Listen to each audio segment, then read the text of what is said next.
Hi. Welcome to the Fertility Check.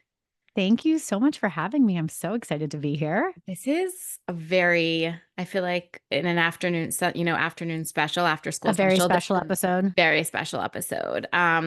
We're hitting a lot of high, edgy points that are incredibly high stakes and really important to each of us, but also to the human race in many ways. So just to keep it light, Super casual. super casual. So you are the founder of the Red Tent Fund.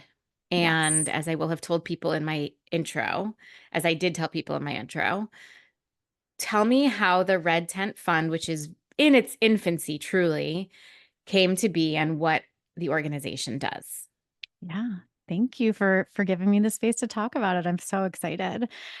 So the Red Tent Fund is a place where Jews and non-Jews can give and receive funding for abortion guided by Jewish values. And while that may not sound super complicated or I don't know, may not sound all the things or none of the things, it's actually really unique. To my knowledge, we are the first abortion fund ever guided by Jewish values. And to me, that's amazing. I kind of would have thought we would have been out here in this space before because Jews are so passionate about reproductive health, abortion rights and justice and just, social justice work in general. So when it came time to kind of conceive this, I was like, wow, someone must have created a Jewish abortion fund already. Did my research and they hadn't. So lo and behold, here we are with the Red Tent Fund. And you, I don't think ever set out to create a fund or a nonprofit in any way, shape, or form, though abortion rights has been part of your DNA for a long time. So tell me how you came into that world.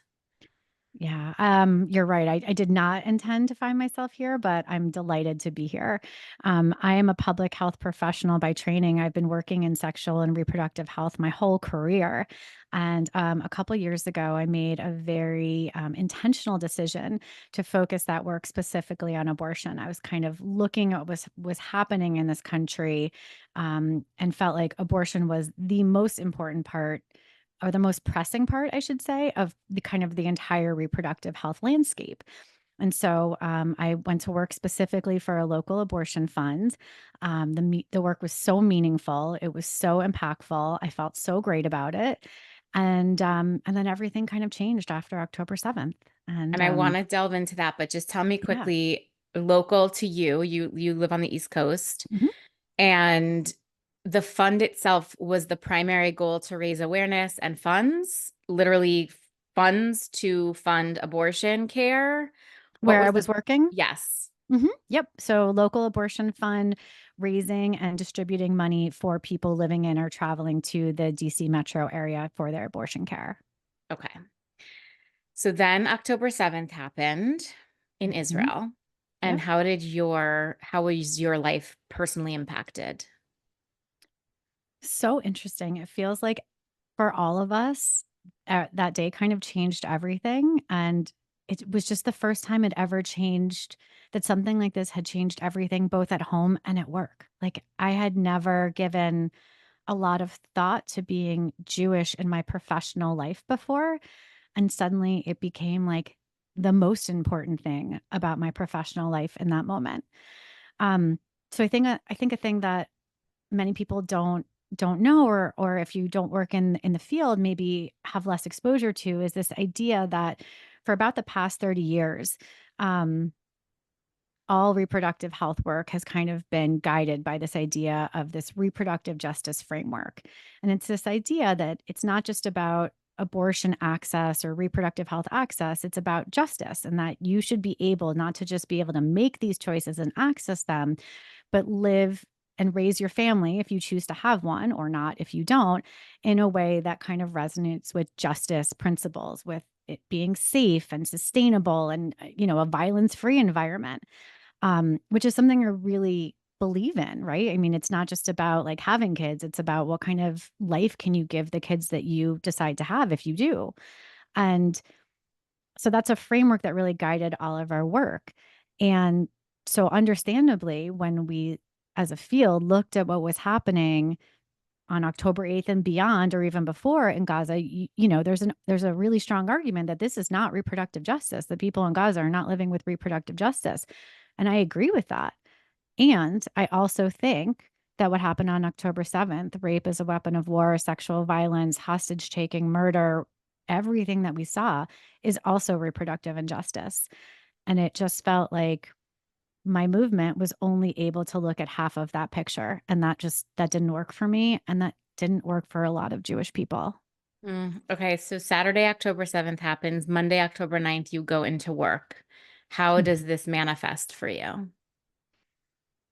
You know,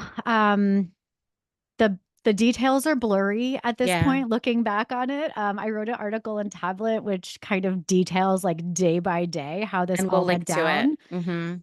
But I'll give you the high notes, which is that, like a lot of progressive organizations and definitely like a lot of abortion funds, we immediately found ourselves having these really difficult conversations about, is there a place for abortion funds to be talking about this fight that's happening across the other side of the world? And there was some things that kind of happened after October 7th, 8th, where maybe something went up on social media from our account. I voiced my um, dislike for what was posted. It came down.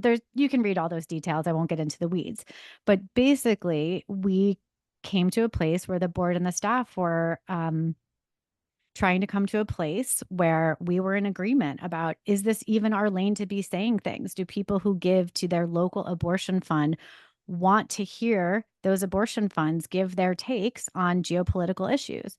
I felt strongly that the answer was no, that people give to their local abortion fund to fund local abortion. But I understand why my colleagues felt differently.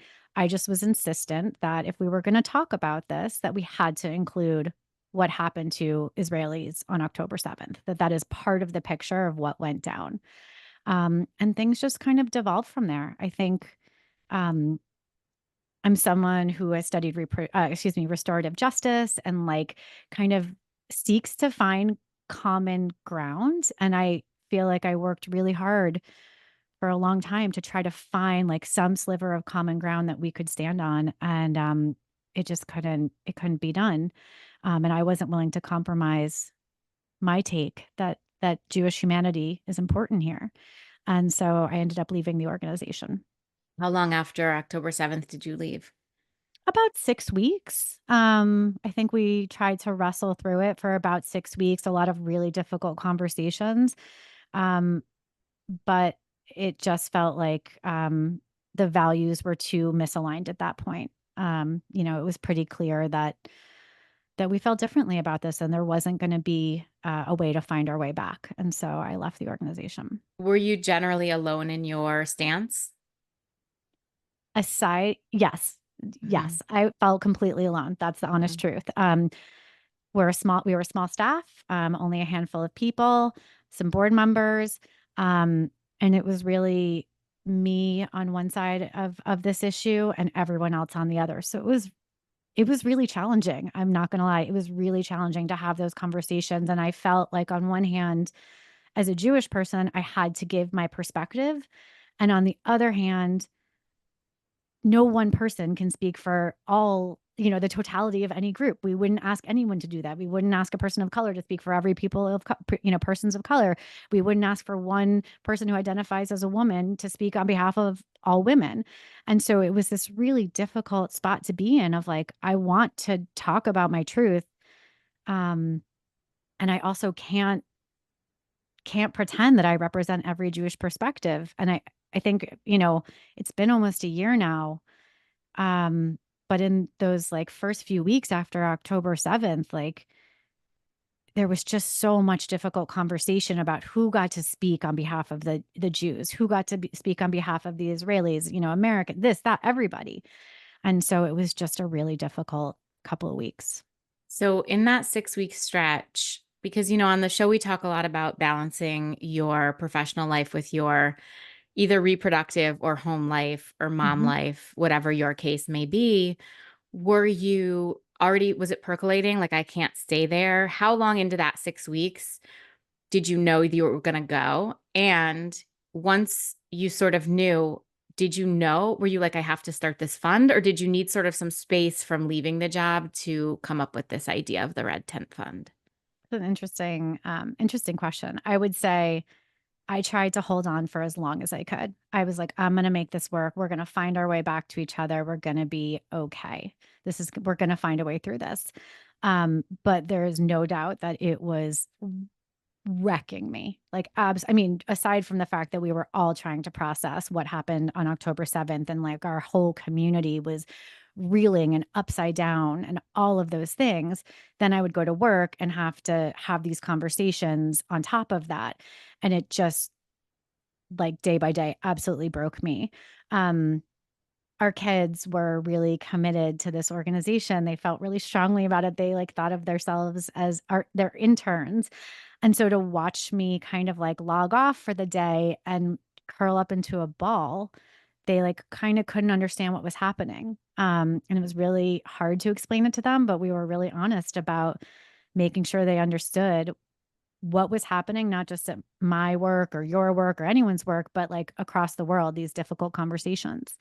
Um, and so I thought I was going to make it work. And then one day in November, I woke up and I just literally looked at my husband. I was like, I can't do this anymore. I can't fight anymore. I have nothing left to fight with. And so that's when I resigned, and I, did a couple more weeks kind of closing things out and being as, cordial and professional as I could, but wanting to leave on a good note because that's who I am.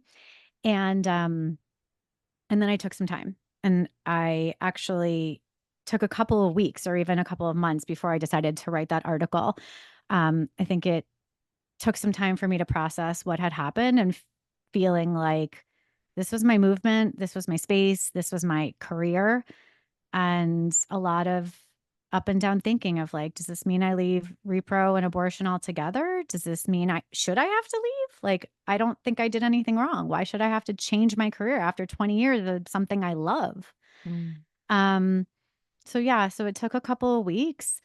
Um, wrote the article in Tablet, and the responses to that were really the thing that drove the creation of Red Tent. Okay, so give me a response that resonated that helped drive you forward. It it's not so much one specific one. It was this like flood. Yeah. It was this flood of people saying, my mom sent me your article. My aunt sent me your article. My cousin, my best friend, whatever. I'm reaching out. People found me in all these different ways. Like they just found me. And it was lovely. And I will People just say, say that you know this, but my parents are very divorced, and both my mother and my father sent me the article. So you know it has to be big, you know? it's resonating with someone, right? It's Exactly. resonating somewhere.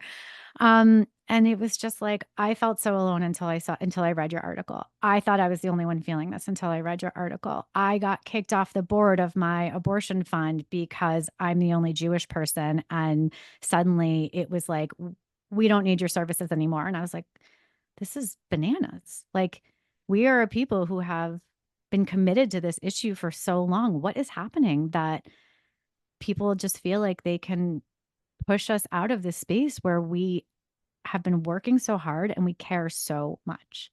So, like I said, I was like, oh, I'll go research. I'll find there's a Jewish abortion fund somewhere that I somehow missed, in my years of working in this. And then I'll give them a donation, and that'll be that. But I didn't and haven't found one yet until the Red Tent was created. So, Okay, so how does one go about starting a fund for abortion? And I want to talk about when you say it's built on the pillars of Jewish reproductive justice, what that means, what those sure. values are. And we've talked about that on this podcast before, but I like to echo it as many times as we can. Absolutely. I'm interested to see if like maybe I have a different answer than Yeah. somebody else. That would be fascinating. I don't know how you go about starting a new organization. I literally don't. I just kept putting one foot in front of the other. And I think if I'm totally honest, I didn't really admit to myself that I was starting one. I just was like, I'll just take this, like, I'll just do this phone call with this person and like ask some questions, or like, I'll just, explore what it might mean to like this, that, or the other. And it's kind of like, walking into the pool like one step at a time. And then the next thing you know, you look around, you're like, well, I made it to the deep end. I guess we're doing this. And that's Yeah. literally how it went. It's like, well, we're this far in. I guess we're starting an abortion fund.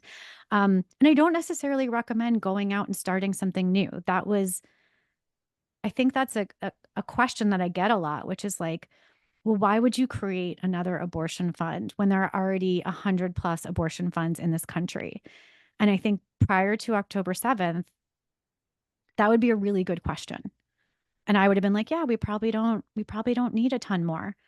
But after October 7th, it no longer was okay with me. This idea that these local abortion funds would take Jewish people's money while denying them their humanity, while not even engaging with them on this issue. I know so many people who have reached out to their local abortion fund who've been longtime supporters who are like, hey, I'm Jewish. Can we have a talk about like this thing you posted or this letter you signed on to? And they're like, no, we don't want to talk to you about that. And I'm like, well, that's not how you treat people who are there to support your cause. They don't owe you their money or their time when you dismiss them like that. So yeah, I wouldn't necessarily go out recommending everyone start their own abortion fund, but I feel like after what went down these last couple months, this was a need that was very real. What I think is so incredible about it, obviously, it resonates personally as a Jewish woman who's a Zionist and cares deeply about abortion access and rights. But there's so much freedom and relief in living your truth and living in transparency. And I think the watershed moment that accidentally, tragically happened on October 7th is that many of us have had to fight or flight. So we've had to either come out in a transparent way that to tell people and share stories with people that they had no idea resonated with us, or we've had to go into deep hiding because we don't have the support, access, financial means to leave a job that we have just because they don't align with our values.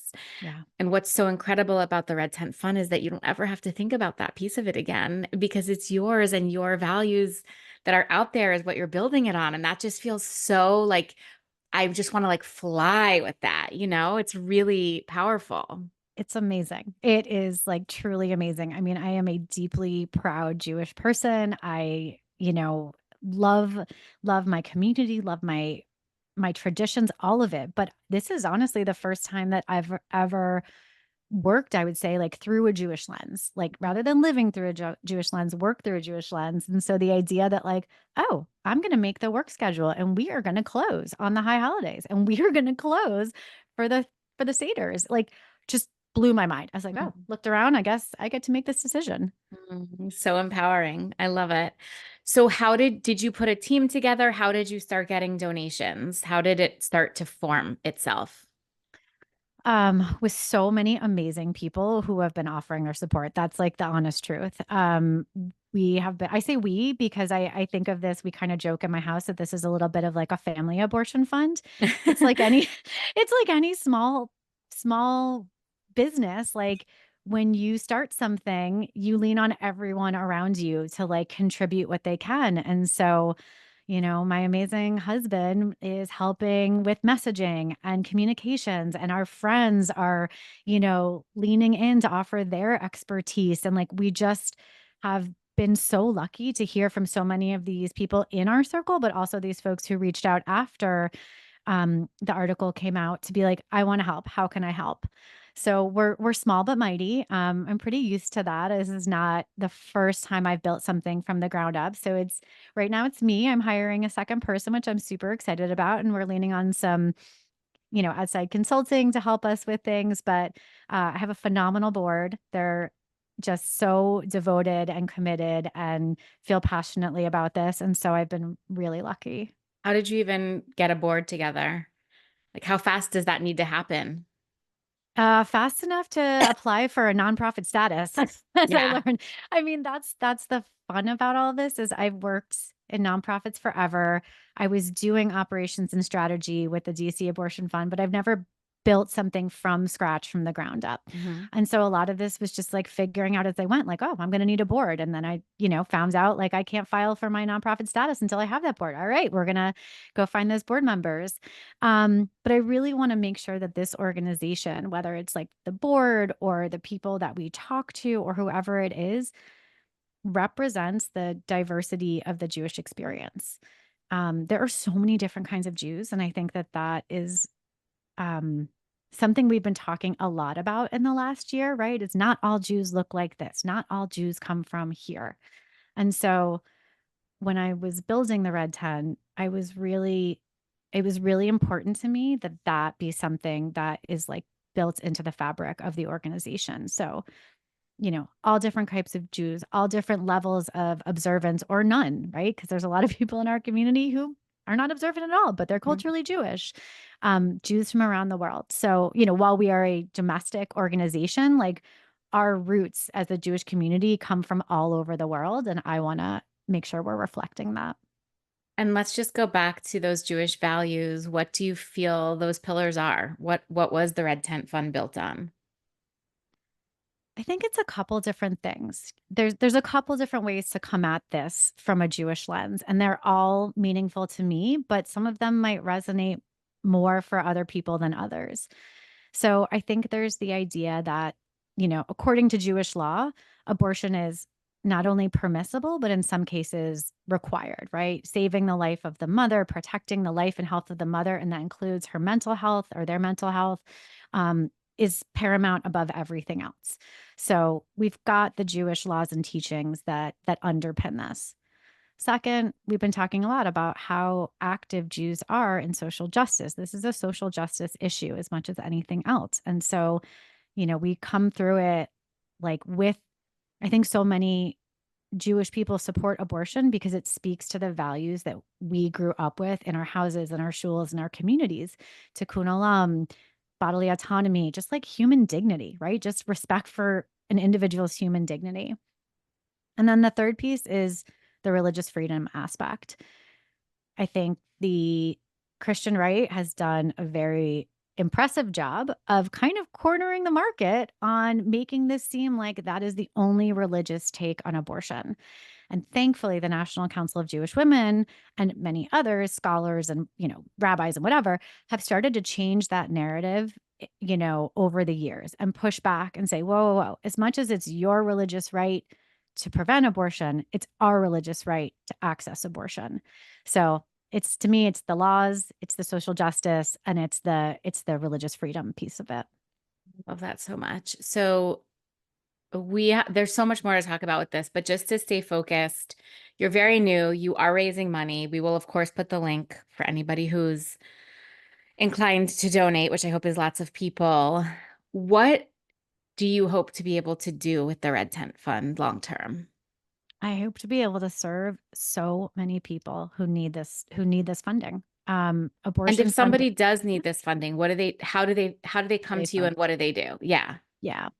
Great question. I think like after Dobbs, we talked about abortion funds so much. Everyone was like, give to your local abortion fund. But Then what? it's you don't really understand how that Right. works, right? Like it's Mhm. it's not a super talked about thing.